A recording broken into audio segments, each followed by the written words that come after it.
Conexão Ambiental. Jornalismo comprometido com o futuro das gerações e com o equilíbrio da vida.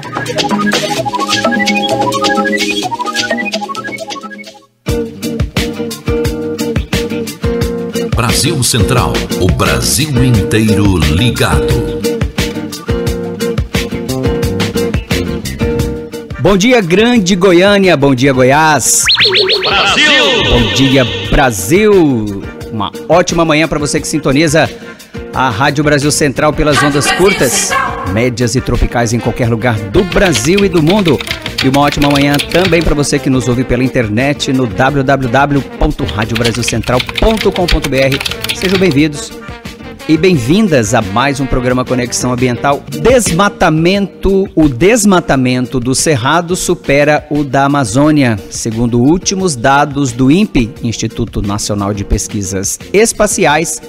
Recentemente, um estudo feito pela ONG inglesa Mighty Earth mostra esta devastação feita pelo plantio da soja, fornecedoras das cadeias de alimentos fast food.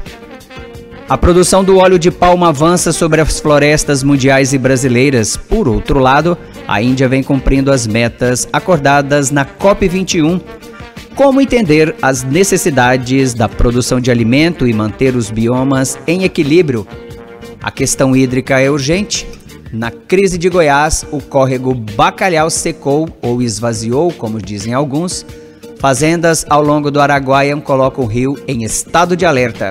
Que caminhos vamos tomar para resolver esses problemas?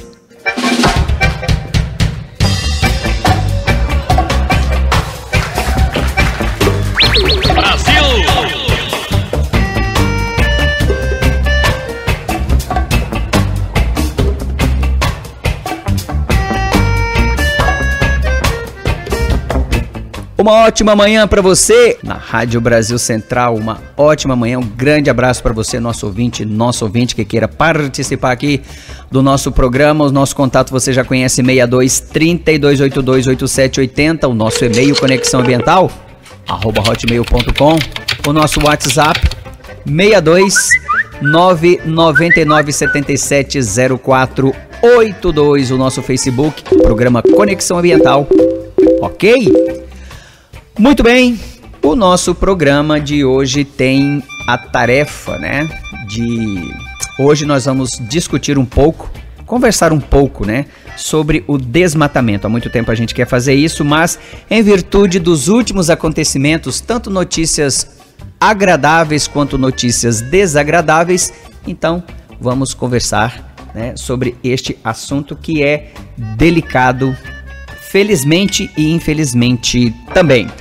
Conosco aqui, na bancada da Rádio Brasil Central, para esta conversa, professora doutora Elaine Silva, geógrafa, doutora em geografia, especialista em geoprocessamento, professora da Universidade Federal de Goiás, é vice-coordenadora do LAPIG, Laboratório de Processamento de Imagens e Geoprocessamento da Universidade Federal de Goiás, onde desenvolve pesquisas de mudanças de uso e cobertura das terras e os impactos socioambientais em nosso bioma cerrado. Bom dia, professora Elaine, seja bem-vinda aqui ao Conexão Ambiental. Bom dia, Emerson, muito bom dia a todos os ouvintes da rádio, em especial do programa Conexão Ambiental. Muito bem. Professora, nosso assunto hoje aqui é amargo, pelo menos na minha opinião, Bastante. Um pouquinho amargo, falar sobre o desmatamento. Afinal de contas, a população cresce, a gente sabe, estamos aí para daqui 20 ou 30 anos a população do planeta chegar a 9 bilhões, estamos em 7 bilhões e 200 milhões, talvez 300 milhões, mas a perspectiva de chegarmos a 9 bilhões, quiçá 10 bilhões de habitantes, de bocas neste planeta, é preciso produzir alimento, é preciso água, enfim, é preciso que a natureza esteja minimamente preservada, conservada, para que a gente possa produzir alimentos e para todos. Mas nós estamos falando de um futuro, sendo que hoje, essa produção de alimento, o alimento não chega a todos, Nós temos aí o quê? Perto de 800 milhões ou 1 bilhão de pessoas que passam fome no planeta, né? Então, antes de falar do futuro, nós teríamos que cuidar do hoje, e o hoje é problemático, né? Sim, bastante. Né? Professora, o Cerrado perdeu aí quase 10 mil quilômetros quadrados de vegetação em 2015. Um número aí que equivale a mais de 6 cidades de São Paulo, né? A gente fala em quilômetros quadrados, mas fica às vezes difícil para o cidadão, para a cidadã, pensar o que seja isso. Então, quase 10 mil quilômetros quadrados, meu ouvinte, são mais de 6 cidades de São Paulo, a maior capital do país, uma das maiores do mundo, e supera em 52% a devastação na Amazônia no mesmo ano. Olha só, o Cerrado está sendo desmatado numa velocidade e numa proporção muito maior do que a Amazônia. Esses dados aí de satélite foram feitos pelo Instituto Nacional de Pesquisas Espaciais e foram postados há cerca de um mês discretamente, olha só, discretamente, na página do Ministério do Meio Ambiente na internet, sem divulgação para imprensa ou entrevista coletiva. Professora, está complicado assim para o governo federal fazer o dever de casa? Bastante, né? Isso sempre foi uma problemática, né? Por um lado, você tem o Ministério do Meio Ambiente, né, lutando aí, fazendo esforços para coibir as ações de desmatamento, mas por outro lado a gente tem o Ministério da Agricultura, por exemplo, que tenta promover o desenvolvimento da agricultura, e nem sempre esse desenvolvimento e essa melhora da produtividade, ela vem acompanhada de uma sustentabilidade. O que tem acontecido no Cerrado é a permissão de expansão de área de agricultura e pecuária, novos licenciamentos, sem pensar na preservação, né? Em ocupar, por exemplo, áreas já, por exemplo, com pastagens degradadas, e só permitindo novos desmatamentos. Então, para o governo fica complicado, porque ele acaba sendo contraditório nas suas ações. E sendo que, professora, nós temos tecnologias desenvolvidas, já comprovadas, se não me engano, a própria Embrapa tem pesquisas nesse sentido, e outras instituições, enfim, outras universidades vêm trabalhando nisso, né? Que usar essa área que já foi degradada, principalmente pela criação do gado, né, e recuperá-las, né? Sim, exatamente, né? Tem estudos da Embrapa que datam, né, desde de 2010, essa questão, que nós podemos aumentar significativamente a nossa produção de grãos, talvez até dobrar, se a gente otimizar o uso das terras, né, fazer isso de melhor forma, e principalmente ocupando essas áreas que nós já temos, áreas, a exemplo das pastagens degradadas, que as pastagens são os maior uso do bioma. A gente fala muito da agricultura, porque nós temos uma produção de grãos extremamente elevada, mas a maior ocupação é por pastagens, e boa parte dessas pastagens, elas são degradadas. Então, assim, com todo equipamentos, né, estudos que a gente tem, seria possível sim recuperar essas pastagens e essas áreas estarem agregando essa expansão agrícola, que também é importante do ponto de vista econômico e também para a questão alimentar que você acabou de mencionar, a necessidade de expandir e aumentar a produção de alimentos em função da grande população que nós temos mundialmente falando, né? Ainda mais pensando que o Cerrado, ele é tido como um celeiro mundial, né? Então a gente abastece muitos outros países, principalmente com a nossa produção. Então, assim, a Embrapa tem mostrado ao longo dos anos e com os estudos que não seria necessário mais haver expansão em novas áreas. Só que acontece o seguinte: é mais barato economicamente você abrir uma nova frente de desmatamento do que você investir na recuperação. Só que a médio e longo prazo esse preço vai ficar mais alto. Pois é, porque assim, o planeta, né, o nosso planeta Terra, por mais grande que ele possa parecer, por mais terras, né, que a gente possa levantar os pés e olhar para o horizonte e ver que tem muita terra, tem muita mata ainda, mas tudo isso tem um fim, né? Exatamente. Tem um fim. E a gente sabe que a árvore, né, é um importante elemento do equilíbrio do clima, é um importante elemento do equilíbrio hídrico, Exatamente. né?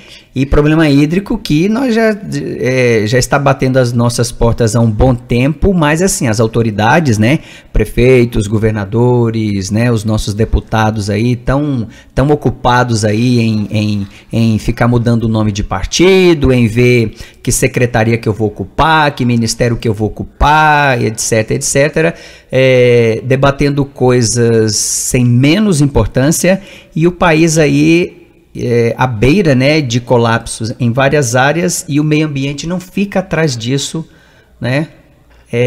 Como, enfim, é a nossa casa, né? E nós não estamos cuidando direito dela, professora, ou estamos? Não estamos, né?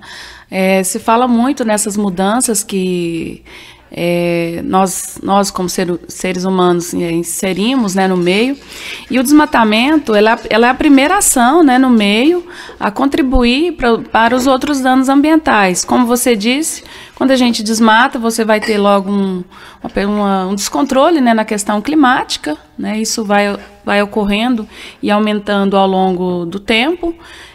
Um outro fator também que prejuízo a questão hídrica e também a qualidade do solo, né? Esse solo nosso que é muito importante para a produção. Sem solo bom a gente também não produz. Exatamente. Então é toda uma questão sistêmica. Você mexe ali em um ecossistema, né? Inserindo ali um desmatamento, seja para qual atividade for, e isso vai sistemicamente culminando em danos ambientais, né? Ao ponto de ter a sua regeneração ou um equilíbrio mais sustentável fica até difícil, né?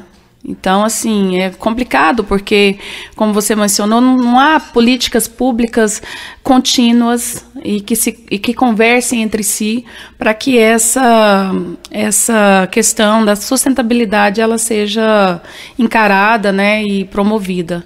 Como a gente já mencionou, né, é um conflito de interesses dentro do próprio Estado, né, dentro do próprio governo. Exato. Professora, há muitos anos, né, a floresta amazônica, né, o bioma amazônico, por várias razões, ocupou, né, conseguiu-se, com o trabalho de muitas ONGs, principalmente as ONGs internacionais, colocar a pauta das florestas, né, e aí a floresta amazônica entrou nisso, na pauta dos debates mundiais sobre preservação, né, e conseguiu criar fundos, né, para preservação, conservação, com todo o desmatamento que ainda há no bioma amazônico, né? Mas o Cerrado não consegue, assim, recursos, né, internacionais para políticas de redução do desmatamento. É por conta desses interesses econômicos, políticos, porque assim, então vamos preservar um bioma e atacar o outro, como se os biomas fossem todos iguais, tudo do mesmo jeito, e a gente sabe que não é isso. Cada bioma tem a sua especificidade e a forma como se ocupa ele significa muito mais degradação do que se fosse em outras áreas. É isso? Sim, exatamente, né? Eu tenho estudado a ocupação do bioma cerrado já tem um tempo, né? Desde a minha pesquisa de mestrado, né? Então depois no doutorado também tenho estudado essa dinâmica, e agora, enquanto pesquisadora, né, professora na universidade, a gente tem feito esses estudos continuamente. E o que a gente tem observado, né, isso é histórico da ocupação do nosso país, né? Já ali no início da década de 70, quando o governo lança o Plano Nacional de Desenvolvimento, ele vai pensar em regiões estratégicas para aumentar a produção e a economia nacional. Então, assim, a Amazônia e o Cerrado, naquele momento, eles tiveram o mesmo plano para a ocupação. A intenção era produzir grãos e também desenvolver a pecuária nos dois biomas. Uhum. Só que aqui, nós, no Cerrado, em especial na região centro-oeste, a gente já tinha um pouco de infraestrutura, né? Nossa produção aqui do centro-oeste já ajudava a abastecer o sul e sudeste do país. Então, assim, o Cerrado já tinha uma vocação. Em contrapartida, a Amazônia era mais distante, mais difícil de ser ocupada, e nesse momento também acontece internacionalmente algo interessante, que é a questão dos movimentos ambientais, que ganham grandes proporções, e aí eles abraçam a Amazônia como um lugar mundial, né? Uma floresta a ser cuidada mundialmente. Então, o Brasil ele começa a sofrer pressões internacionais para cuidar da Amazônia e também porque era difícil ocupar a Amazônia do ponto de vista de infraestrutura, questão de solos, uma floresta mais densa, né, de difícil, está promovendo a questão do desenvolvimento da agricultura e da pecuária. Então, como que se resolve isso? Como que se agrada a todos? Então, assim, o Brasil permitiu essa inserção internacional em se cuidar da Amazônia, mas, por outro lado, ele quis continuar sendo aí o celeiro do mundo e se projetar enquanto exportador mundial de grãos. Então, a Amazônia, nesse contexto, ela é preservada, né, em relação ao bioma, e o Cerrado, como tem a sua topografia mais plana, os solos que já tinha pesquisas que corrigiam, né, a acidez do solo, tornando essas áreas bastante produtivas. Então, assim, para o Cerrado... E uma vegetação fácil de ser derrubada. Fácil de ser derrubada. E do ponto de vista, assim, fisiológico, ela não tem aquela aparência que chama atenção igual uma floresta, né? Mas, assim... não se esquecendo, né, existiam poucos estudos também sobre essa biodiversidade, a grandeza do Cerrado em pé. Então, nessas condições, o Cerrado ele foi abarcando toda a produção, que seria assim, poderia ter sido distribuída nos 2 biomas. Não estou falando que isso seria o certo, mas são os fatos históricos que aconteceram nesse bioma. E até hoje, como a produção deu muito certa, ela é muito lucrativa do ponto de vista do agronegócio, das grandes empresas, né, mundiais, né, do agronegócio que se instalaram aqui. Então, é um assunto delicado, porque do ponto de vista econômico é muito viável. Então, todos os discursos ambientais para preservar o Cerrado, eles são meio que abafados pela grande rentabilidade que ele dá em relação à produção de grãos e também da pecuária, né? Que a gente também é um grande exportador mundial de carne bovina. Pois é, olha só, talvez a nosso ouvinte pode estar estranhando, né? De nós estarmos conversando aqui sobre o bioma Cerrado, né? Sobre este grande bioma aqui, no caso do estado de Goiás, nós somos 9 estados, né? Que compõem o bioma Cerrado. E o estado de Goiás, claro, está bem no meio desse bioma. E de nós não termos aqui a presença do governo do estado para a gente discutir esses temas, né? Infelizmente, né, nós convidamos, sim, a Secretaria de Meio Ambiente, a SECIMA, para estar aqui, mas de última hora desmarcaram, né? Nós teremos aqui 2 participantes, né, de áreas distintas, para a gente falar sobre esta questão do desmatamento do Cerrado goiano, mas infelizmente na última hora a secretaria desmarcou, né? Os participantes ligaram e desmarcaram. Infelizmente, né, nós não teremos aqui a palavra do governo do estado em relação a este tema tão importante, tão valoroso que nós estamos discutindo aqui, nós estamos conversando hoje aqui no programa Conexão Ambiental, que faz o intervalo agora, 8 horas 21 minutos. Fazemos um breve intervalo e daqui a pouco a gente retorna.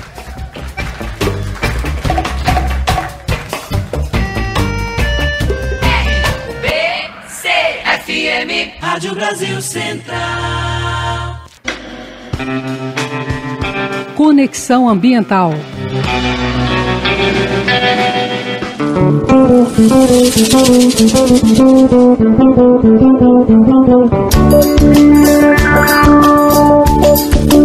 Aqui na sua Rádio Brasil Central, o programa Conexão Ambiental está no ar para todo o estado de Goiás, para todo o Brasil, pelas ondas médias, curtas e tropicais da sua Rádio Brasil Central 1270 e também para toda a Grande Goiânia pela RBC FM 90,1. Hoje o Conexão Ambiental conversa sobre o desmatamento do Cerrado, né? Conosco aqui, professora doutora Elaine Silva, doutora em Geografia pela Universidade Federal de Goiás, é vice-coordenadora do Laboratório de Processamento de Imagens e Geoprocessamento da Universidade Federal de Goiás. Infelizmente, como a gente disse no final do bloco passado, nós não conseguimos, nós fizemos o convite para a Secretaria de Meio Ambiente do Estado de Goiás estar aqui para essa conversa ficar melhor, né? Mas infelizmente, de última hora, desmarcaram. Antes da gente retornar ao nosso debate, 2 recadinhos aqui para você, nosso ouvinte. Olha só, dia 31 de agosto, próxima quinta-feira, a partir das 16 horas, lá no Fórum Desembargador Fenelon Teodoro Reis, localizado na Avenida Olinda Parque Los Andes, lá no Jardim Goiás, acontece a 3ª exposição do Estúdio Aramados com o tema Do Descarte à Arte, com o artista plástico Maicon Soares e a arquiteta Andréa Caetano.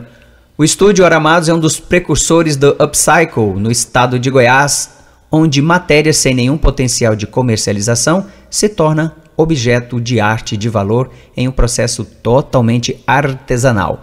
Eu tive o prazer, de conhecer o Maicon Soares, este grande artista plástico.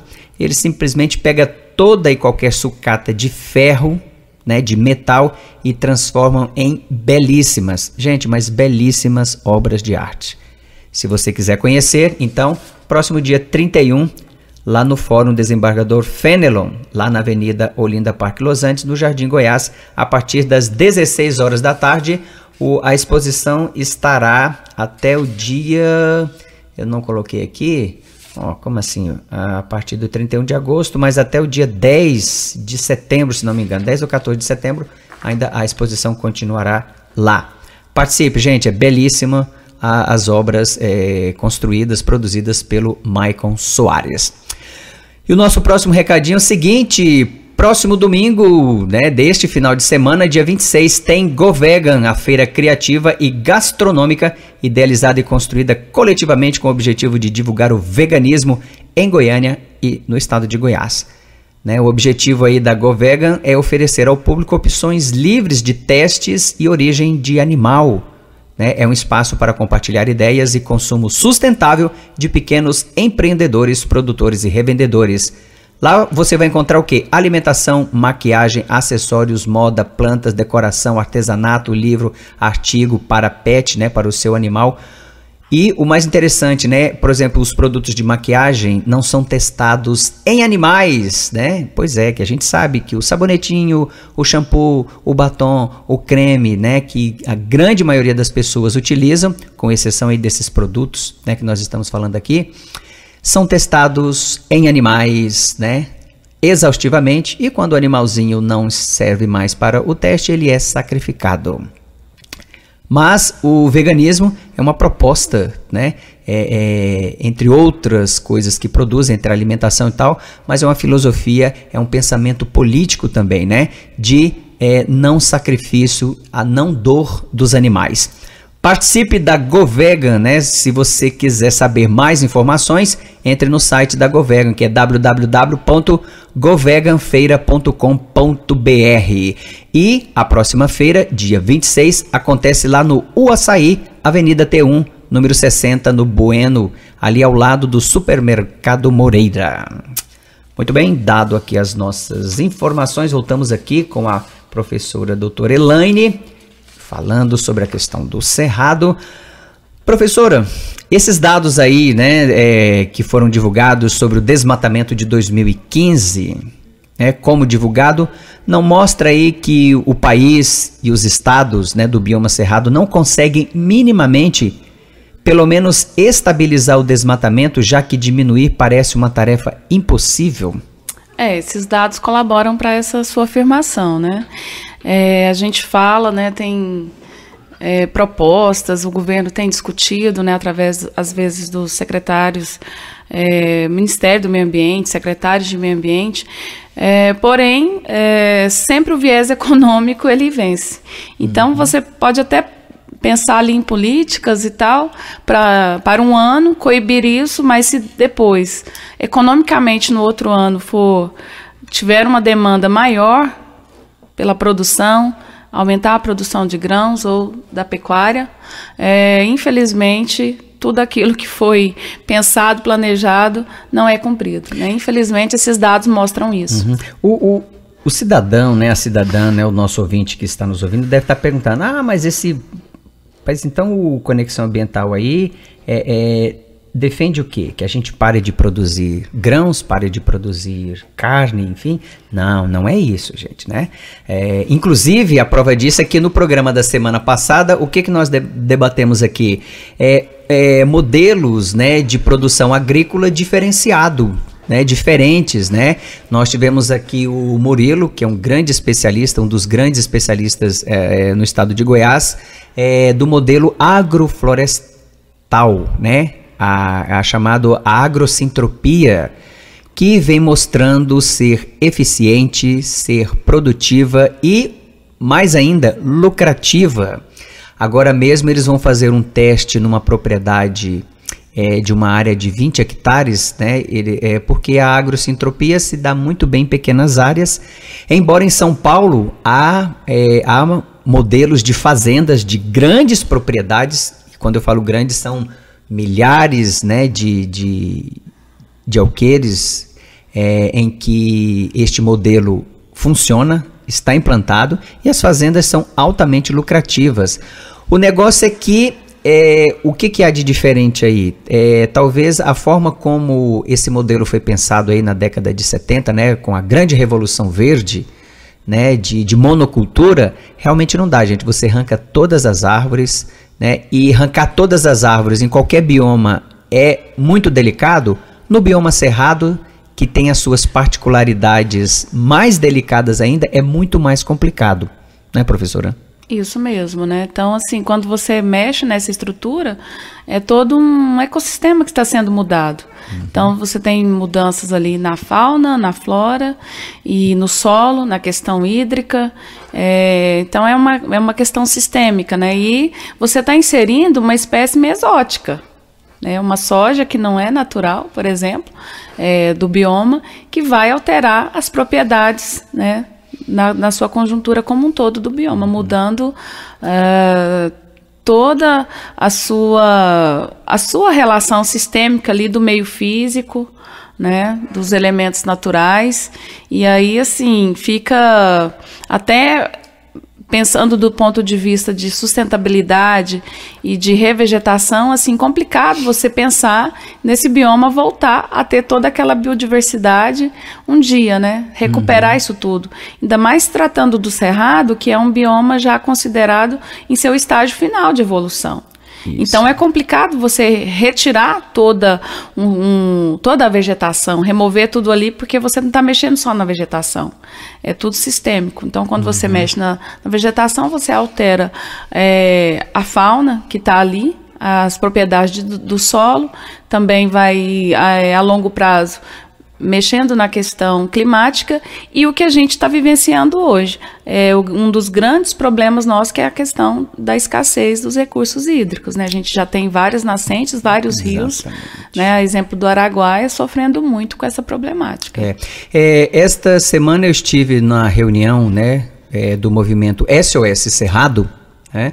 Movimento este que vem crescendo, vem agregando mais especialistas, e quando a gente fala em especialistas, nós estamos falando de especialistas de peso pesado mesmo, como o professor Altair Salles, um dos grandes pesquisadores do bioma cerrado.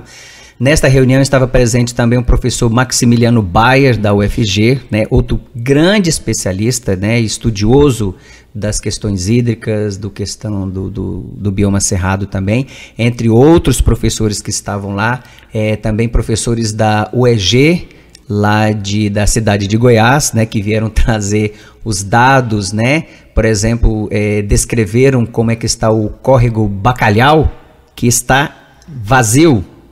Gente, vazio. É um córrego que abastecia a cidade de Goiás, que não tem mais água, não tem um fio d'água, não tem um filete de água. Recentemente, esta semana, também recebi imagens ali dos moradores ali da cidade de Rialma e Ceres, aqui no Vale do São Patrício, em Goiás, aqui a 200 quilômetros aqui de Goiânia, mostrando o Rio das Almas, né? Grande rio que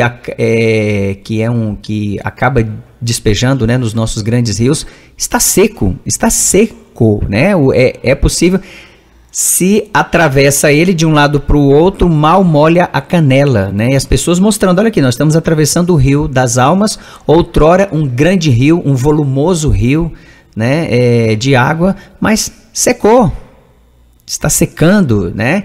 E outros rios também, no estado de Goiás, tem essa conformação. E a gente, alguns programas atrás, nós trouxemos aqui a Secretaria Estadual do Meio Ambiente, a SECIMA, e juntamente com a ONG SOS Rio Araguaia, lá de Aruanã, para conversar sobre o Rio Araguaia, né? E aí eu lembro aqui que o professor Maximiliano estava falando uma coisa, professor Ilane, olha, é bom assim, tem que se discutir Rio Araguaia sim, mas nós temos que discutir os seus afluentes. Exatamente. Porque o Rio Araguaia é o que é o grande rio que é por conta dos afluentes, e se os afluentes não vão bem, o Rio Araguaia também não vai bem, né? Exatamente. Um grande problema que nós temos, né, até o pessoal do Ministério Público esteve na Universidade Federal de Goiás, lá no IESA, né, nosso Instituto de Estudos Socioambientais, falando um pouco sobre a problemática enfrentada pela questão da irrigação por pivôs, que acontecem ali no município de Lusiânia. Então, assim, é uma forma muito extrema, né, de ocupação, né, e de irrigação dessas lavouras. E o que a gente mais ficou assim, não surpresos, né, que é uma coisa que a gente já até sabe, mas não há nenhuma fiscalização da regulamentação, da utilização dos recursos hídricos para esses fins. Então, assim, quando há um pedido de licenciamento formalizado na SECIMA, por exemplo, não há fiscais para ver se aquilo ali que está sendo proposto é de fato o que está acontecendo no momento da exploração desse recurso hídrico. A SECIMA não tem pessoal para fazer essa fiscalização.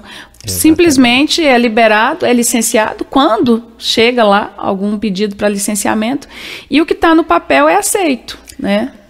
Pois aí a gente vê muito ali, eu vi algumas pessoas, né, lá em Ceres Rialma existe o Grupo Arara, né, que é um grupo ambiental, socioambiental, vem fazendo um trabalho bonito de replantio da mata ciliar ao longo do Rio das Almas, né? Vem plantando aí centenas de árvores a cada ação, muito legal, muito bonito mesmo. Tem que fazer isso mesmo, tem que plantar árvore, né? Temos que plantar árvores e muitas árvores. E eles mostrando, né, as culturas de cana-de-açúcar que há próximo ali, né, do Rio das Almas. E aí eles falando, olha, tá retirando, né, essa água aqui, mas a gente não sabe, por exemplo, uma coisa é a Secretaria de Meio Ambiente outorgar, outra coisa é fiscalizar. Exatamente. Porque a gente sabe que existem aqueles que não cumprem o que está no papel, é para tirar 2 metros de água por segundo, mas está tirando 5, 10, 15, 20, a gente não sabe por quê, porque não tem fiscalização e infelizmente, né, alguns produtores, né, não têm essa consciência, né, professora, de que aquele recurso que ele está tirando está sendo mais do que, quando se outorga baseado, né, se libera, se licencia, baseado em questões técnicas, né? Ó, não pode tirar mais do que isso aqui, porque senão vai faltar, né? Porque mais à frente e mais atrás existem outras propriedades que também estão retirando, outorgadas, enfim. Se todo mundo começar a desrespeitar, como às vezes acontece, vai faltar água. E é o que a gente está vendo aí, né, também. Exatamente, né? Então, essa problemática da irrigação por pivôs, por essa prática, ela é problemática nesse sentido, em vários sentidos.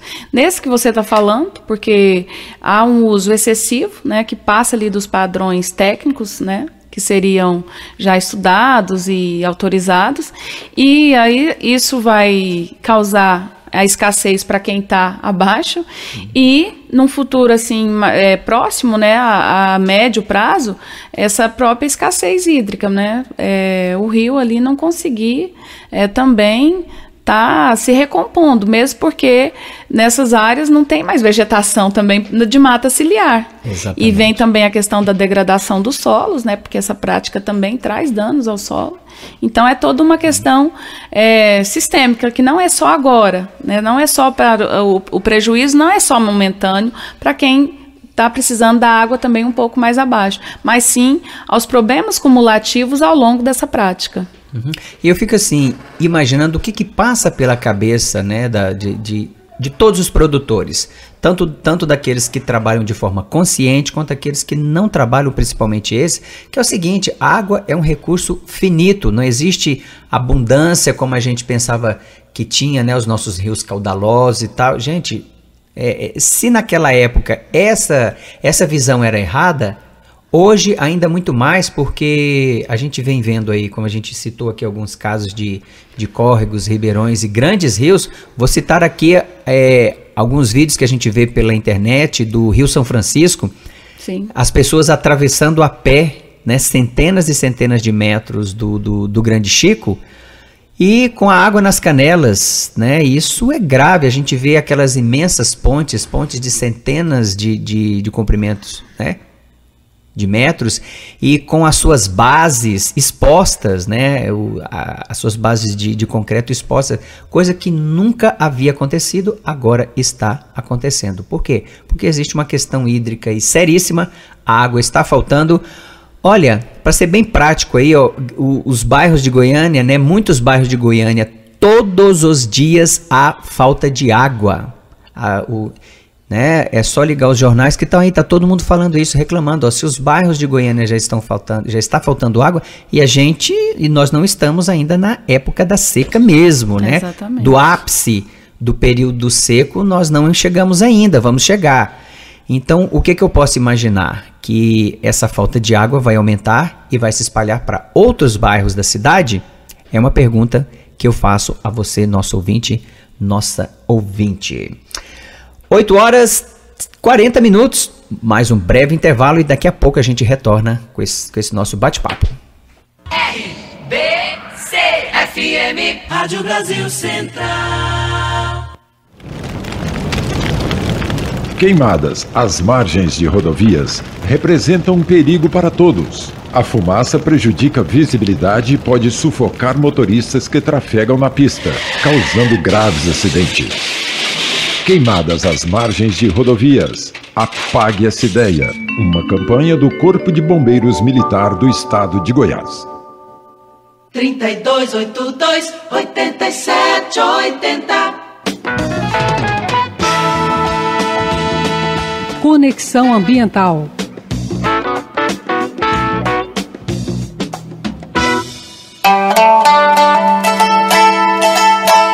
Brasil Central, o Brasil inteiro ligado. No ar, Conexão Ambiental para todo Goiás, todo o Brasil e também para Grande Goiânia, pela RBC FM 90,1 e pela AM 1270, Rádio Brasil Central. Hoje nós falamos sobre desmatamento no bioma Cerrado. Conosco aqui, professora doutora Elaine Silva, geógrafa, doutora em geografia, especialista em geoprocessamento, professora da Universidade Federal de Goiás. Professora Elaine, essas medições por satélites, né, que o INPE faz, outros institutos também fazem, elas são bastante precisas, e se não é essa precisão, o problema ele é maior ou menor?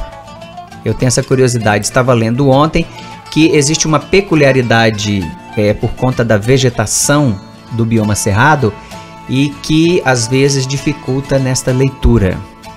Sim, Emerson, no LAPIG, né, nós temos já estudamos o bioma Cerrado há mais de 10 anos. Foi a primeira instituição brasileira a se preocupar com o desmatamento no bioma Cerrado. Né, nós desenvolvemos o Sistema Integrado de Alerta de Desmatamento, porque até então, até 2005, quando a gente começou nessas pesquisas e entendeu o desmatamento no Cerrado do ponto de vista utilizando imagens de satélite para ver a questão de taxa, ritmo de desmatamento, até então o Cerrado não tinha nenhum sistema monitorando, a exemplo como a Amazônia, nenhum outro bioma utilizava esse recurso. Então, por meio do LAPIG, a gente desenvolveu o Sistema Integrado de Alerta de Desmatamento e começamos a colocar esses dados na mídia e chamar esses olhares, né, para a questão do desmatamento, o ritmo que a gente estava vivenciando, né? Posteriormente, com a nossa iniciativa, o Ministério do Meio Ambiente também criou projetos, na época até tentou-se fazer uma parceria, mas a gente não teve tanta contrapartida, né, que seria o caso de olhar os outros biomas também, mas nossa estrutura, ela não é tão robusta assim, né, para monitorar todos os biomas, pelo menos naquela época. Então a gente continuou fazendo o nosso dever de casa, né, da forma que a gente conseguia. Em relação ao uso dos dados de satélite, né, os dados de sensoriamento remoto, nós temos as imagens as quais nós utilizamos. Nós utilizamos imagens do satélite Terra, né, o sensor MODIS, que dá uma resolução que mostra, a gente consegue ali num sistema automático ver áreas de 250 metros, né, de resolução por 250. Então, assim, aliás, quilômetros, né, enfim. E aí, depois isso aliás, esses 250 metros é validado com uma imagem de melhor resolução, que é de 30 metros quadrados. Então, assim, o dado geral que a gente gera, esse dado final, ele tem uma precisão para a escala de até 1 para 250 mil. Então, assim, isso quer dizer em termos práticos o quê? Que os desmatamentos pequenos a gente não consegue visualizar bem com essas técnicas que a gente utiliza. Então, o Ministério do Meio Ambiente depois lançou um projeto para monitorar também. Os dados do Ministério do Meio Ambiente têm um pouco mais de precisão do que o que a gente faz no LAPIG, só que, porém, assim, uma estrutura maior e bem mais cara, né? Hoje a gente faz isso relativamente de forma fácil, do ponto de vista econômico, porém, a gente não tem uma precisão tão alta quanto seria necessário. Mas o que os nossos dados? A gente chama alertas de desmatamentos. Porque toda a perturbação na vegetação que a gente tem em um ano, né, a gente também só monitora anualmente, toda a perturbação ali, seja por queimada, por um desmatamento, por um estresse hídrico da vegetação, ele é detectado nesse nosso mapeamento. Sim. Do processo automático e depois no que é validado visualmente ali na tela do computador. Embora ele não dê uma precisão assim que a gente acharia o ideal, ele pelo menos serve de indicador de que aquela região, aquela área ali está sofrendo com desmatamento. Então, ele é um alerta para falar, olha, o desmatamento está concentrando mais na porção norte, centro e menos no sul, por exemplo. Então, é um dado que nos ajuda, pelo menos, ter um indicador de áreas. Ele não tem a precisão métrica, né, necessária, mas ele é um indicador de áreas de desmatamento. Em contrapartida, também, em 2013... nós, da Universidade Federal de Goiás, participamos junto com o INPE, com a Embrapa, com o Ministério do Meio Ambiente, um projeto do Ministério do Meio Ambiente que seria para fazer o nosso mapeamento do uso e cobertura das terras, né, também utilizando imagens de satélite. Esse trabalho, ele também teve... em relação aos dados, uma resolução também de imagens e de informações também de 30 metros, né? Então, assim, a escala que a gente conseguiu chegar nessa próxima de 1 para 250 mil, o que ainda é muito ineficaz do ponto de vista, assim, de falar direitinho qual que são as áreas precisas, entende? Nosso mapeamento, ele passou por um processo de validação, no qual ele deu mais de 80% de acurácia. Só que, assim, pensando na escala, há também muita generalização. Então, para tratar o bioma como um todo, esse dado, ele é bom. Então, regionalmente, por exemplo, nós verificamos, né, as maiores fronteiras de desmatamento, confirmamos isso, que é a região do Matopiba, que está em desmatamento extremamente acelerado, o arco de desmatamento, que é aqui pegando o Mato Grosso, né, e a sua fronteira com a Amazônia. Então, são as áreas que estão num ritmo mais acelerado de desmatamento. Então, assim, em relação ao que você falou da precisão dessas imagens para ver a questão da vegetação do cerrado, de fato é complicado, sim. Pegando assim a classificação de Ribeira e Walter, né, uma das consagradas aí para falar da vegetação do Cerrado, são no mínimo 11 fitofisionomias diferenciadas, que vão desde vegetação densa até um cerrado rupestre ali, que é bem ralinho. Então, todo esse mosaico de vegetação, na hora de interpretar e dos próprios procedimentos automáticos ali, das técnicas de sensoramento remoto, há muita confusão. É difícil para a gente inspecionar. É trabalhoso, é diferente de uma Amazônia, onde você olha na imagem e já identifica aquela vegetação densa. Então, assim, os principais problemas que a gente tem para inspecionar, analisar o dado de uso e cobertura das terras no Cerrado em relação à vegetação, é a vegetação mais rala que se confunde muito com as pastagens. Então, assim, no LAPIG, tem vários projetos, né, coordenados pelo professor Laerte, nosso coordenador. Nós temos até um portal que chama pastagens.org, né, que vem analisando várias questões das pastagens no Brasil, no bioma cerrado e no Brasil como um todo.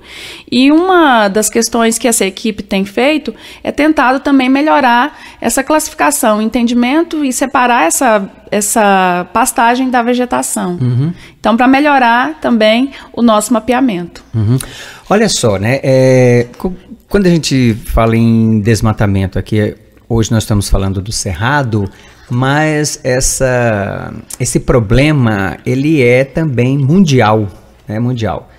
Recentemente, uma notícia, né, de um trabalho feito pela ONG Rainforest Action Network, né, saiu, acho que tem menos de um mês, falando sobre o desmatamento causado pelas grandes corporações de alimentação do mundo, né?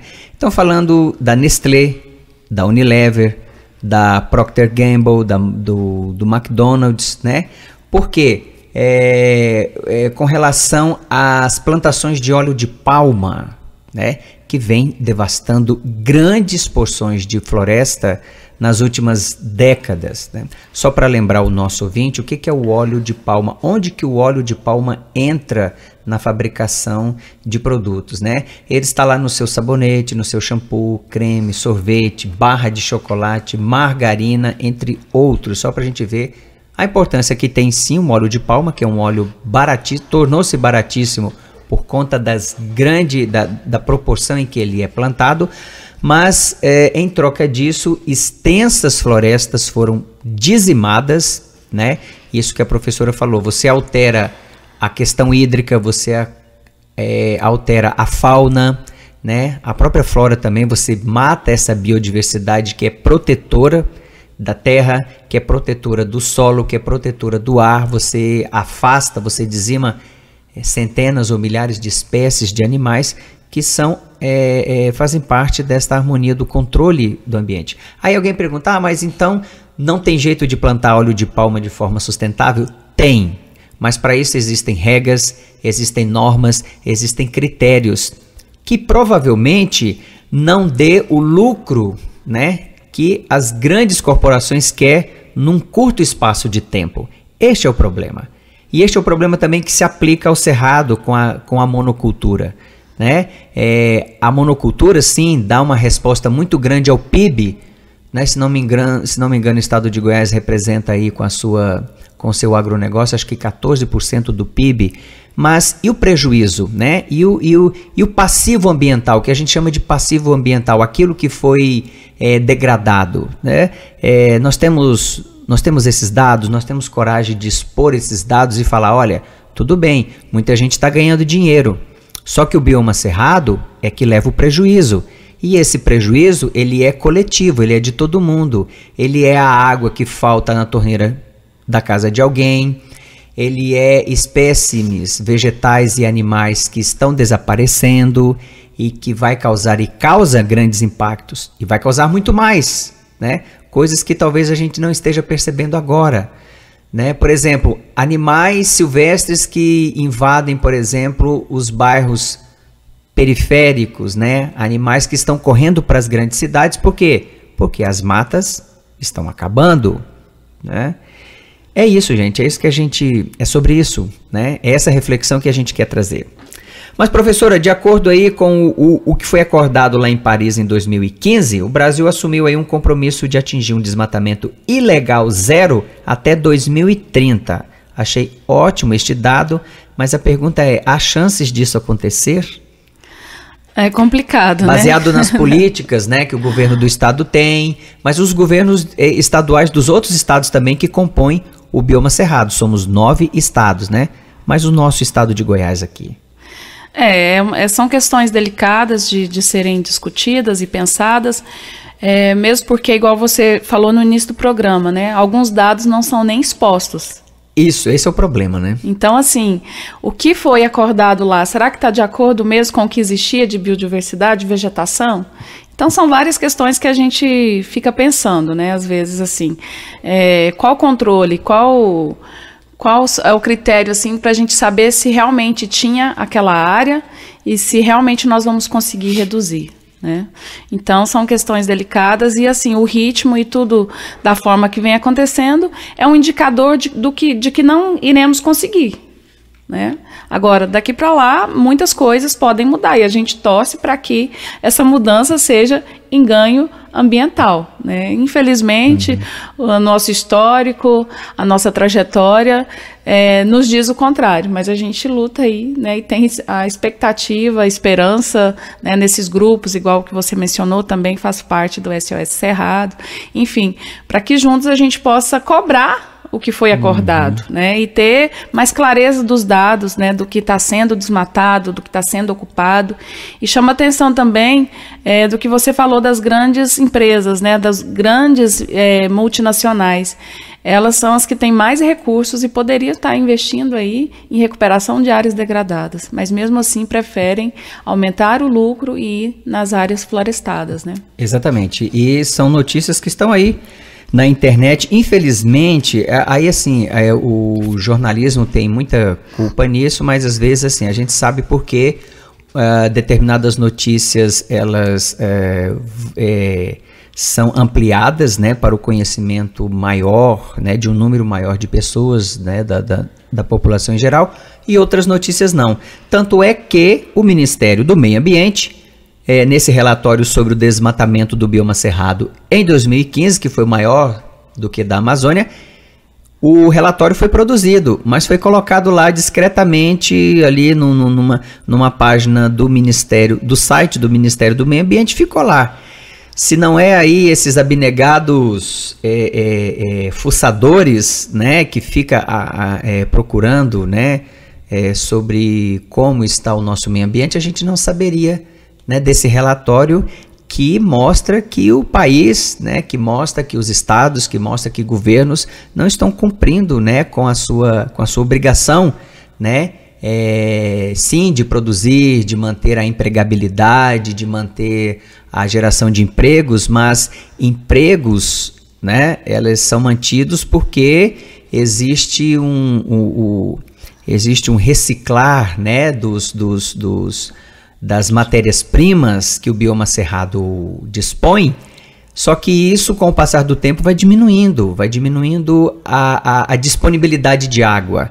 Não é que vai diminuindo a quantidade de água é a mesma, gente, para o planeta, vai diminuindo, dinâmica, né? A dinâmica, né? Os rios vão secando, vai secando um rio aqui próximo e o mais próximo, a água vai se afastando. Por quê? Porque há um descontrole, há um desmatamento, a fiscalização é pífia, é pobre, é pouca, e quando há fiscalização, quando se produzem os relatórios, esses relatórios, igual a gente viu esse aí do Ministério do Meio Ambiente, ficou escondidinho, né? E quantos outros dados ficam escondidos, né? E quem paga o maior preço é justamente aquele que tem menos recurso. E é a grande maioria da população, né? Que fica à mercê, né, de políticas que não são assim generosas com a sua população, com o seu povo, né? E aí, mas em contrapartida, professora Elaine, eu vi uma notícia esses dias para trás. No ano passado eu já tinha trazido inclusive essa notícia aqui para o Conexão Ambiental, né? A Índia vem batendo recordes de reflorestamento, né, de plantação. Acho que foi no ano passado, no mês de junho mais ou menos, ou seja, um pouco mais de um ano, eles fizeram um plantio de 50 milhões de árvores, né? Até assim, você olha uma notícia dessa e fala, nossa, assim, mas como é que é possível, né, medir isso? Né? Mas lembrando aí que a população da Índia é grande. E novamente, né, alguns meses atrás, ela bateu novo recorde plantando 66 milhões de árvores em 12 horas. No ano passado foi em 24 horas. E agora em 12 horas. É bom e é bonito a gente ver isso, né? Porque a gente mostra que alguns países estão realmente preocupados com a questão, né? E a gente fala, mas é uma árvore. Não, nós estamos falando de milhões de árvores. E isso, num contexto de biomas, faz a diferença, né? Exatamente, né? Que sirva para nós também pensar em ações semelhantes, né? Exatamente, porque os nossos rios precisam, as cidades precisam. Eu quero lembrar que esses dias atrás nós tivemos aqui o professor, esqueci o nome dele aqui, lá da PUC, pronto. O ruim é esse, esqueci o nome. Professor, estávamos discutindo aqui sobre a questão das áreas verdes dentro da cidade. E ele falou, olha, nós precisamos plantar árvores. Nós precisamos plantar muita árvore, porque isso vai fazer falta, já está fazendo falta. E se continuar tirando mais do que tem, né, as cidades já estão num momento delicado. Quem dirá o campo que precisa produzir alimento neste modelo que nós falamos aqui, que na minha opinião é um modelo falido. Esse modelo da monocultura tem que mudar, né? Isso não significa que os produtores não vão ter o seu lucro, não é isso. Existem modelos diferentes que mostram que dá certo, mas nós temos que mudar. E para mudar é preciso implantar, é preciso acreditar e é preciso ter coragem também, né? Muito bem, estamos encerrando aqui o nosso programa. Quero agradecer imensamente aqui a presença da professora doutora Elaine Silva, geógrafa do Instituto de Estudos Socioambientais da Universidade Federal de Goiás, vice-coordenadora do LAPIG, Laboratório de Processamento de Imagens e Geoprocessamentos da UFG. Obrigado, professora, pela sua presença aqui no Conexão Ambiental. Agradeço também o convite, né, e nós estamos à disposição para participar, né, de debates, discussões que ajudem a pensar em questões que melhorem as condições ambientais e sociais do nosso bioma. Exatamente. Muito bem, o programa de hoje teve produção de Minéia Gomes, mesa de áudio de Ricardo Souza, direção de estúdio de Jennifer Jacob, supervisão de Fernando Kozak, a gerência de rádio de Jair Cardoso. A apresentação foi minha, Emerson Kran. Conexão Ambiental termina agora, mas o seu compromisso com o equilíbrio da vida continua e a gente se encontra na próxima sexta-feira, a partir das 8 horas da manhã.